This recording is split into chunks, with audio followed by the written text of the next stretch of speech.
Saint Augustine Commentary on the Gospel of John, chapter 13, verse 34 and 35, Tractatus 65. The Lord Jesus declares that he is giving his disciples a new commandment, that they should love one another. A new commandment, he says, I gave unto you, that you love one another. But was not this already commanded in the ancient law of God, where it is written, You shall love your neighbor as yourself? Leviticus chapter 19, verse 18.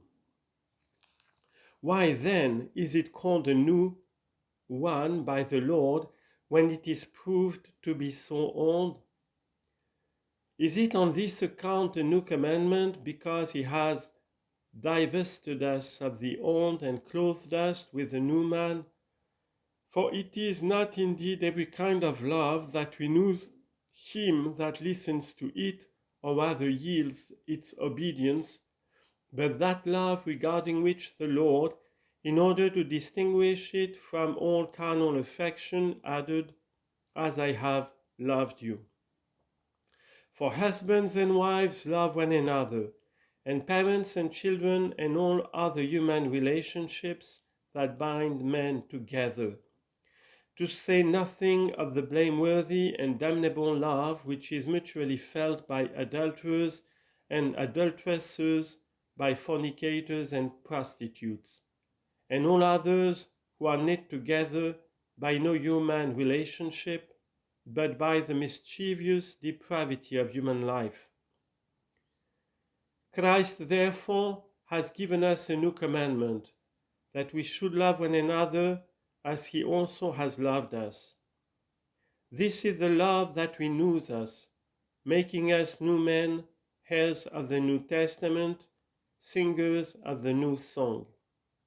It was this love, brethren, beloved, that renewed also those of olden time, who were then the righteous, the patriarchs and prophets, as it did afterwards the blessed apostles.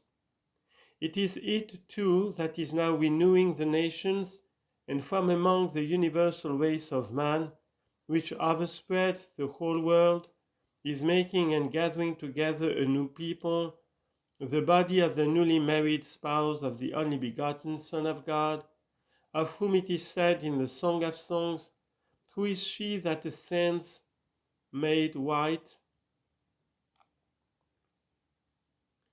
Made white indeed because renewed. And how but by the new commandment? Because of this the members thereof have a mutual interest in one another, and if one member suffer, all the members suffer with it, and one member be honored, all the members rejoice with it. 1 Corinthians chapter 12, verse 25 and 26.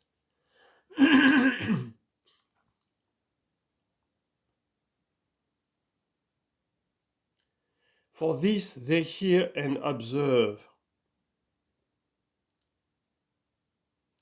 A new commandment I give unto you, that you love one another, not as those love one another who are corrupters, nor as men love one another in a human way, but they love one another as those who are God's, and all of them sons of the highest, and brethren therefore of his only Son, with that mutual love wherewith he loved them, when about to lead them on to the goal where all sufficiency should be theirs, and where their every desire should be satisfied with good things.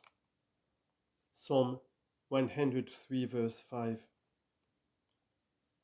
For then there will be nothing wanting they can desire, when God will be all in all. 1 Corinthians chapter 15, verse 28.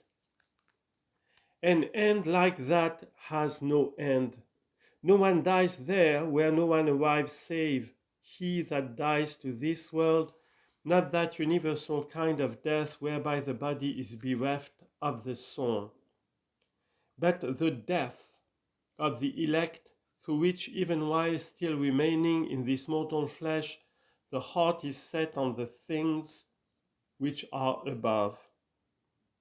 Of such a death it is that the apostle said, "For you are dead and your life is hid with Christ in God." Colossians chapter 3, verse 3.